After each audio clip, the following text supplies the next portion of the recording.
Today I'm going to talk about fear traps man, but those who trust in the Lord are safe. Let me start by reading Proverbs 29, verse 25. It says, the fear of man brings a snare, but whoever trusts in the Lord shall be safe. Fear is one of the first things Satan used in the Garden of Eden.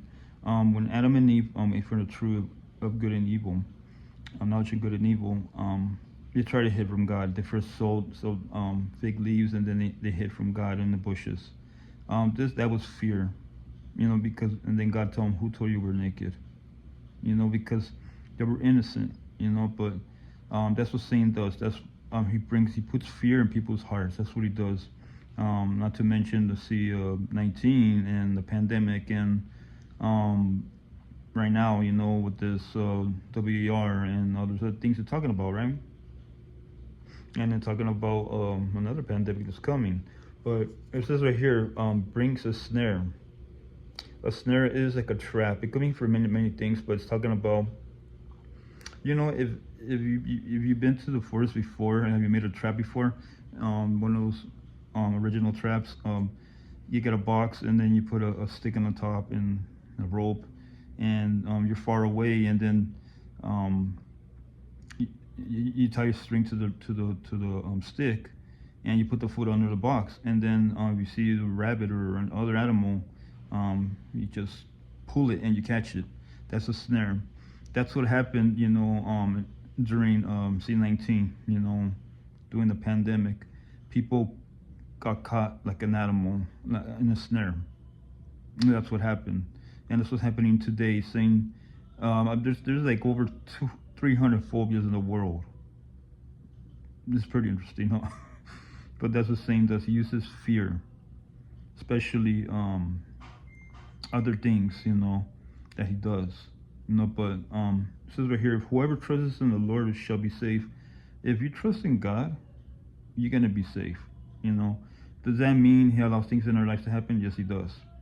He allows sickness to come in our life.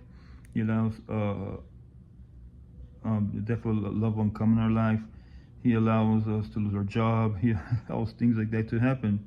It doesn't mean that God's going to abandon us. No, it doesn't. It just means that he's testing our faith, and he wants us to be more like his son, Jesus Christ. So he shapes us and molds us. He wants us to be. So it says right here, but whoever trusts in the Lord shall be safe. You're going to be safe in his arms all the time.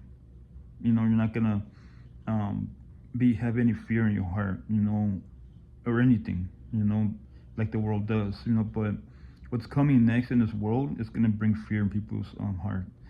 This is what Jesus said. It's pretty interesting. And Luke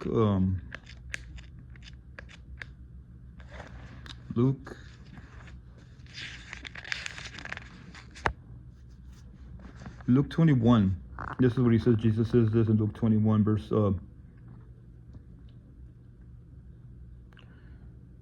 Luke 21, bear with me.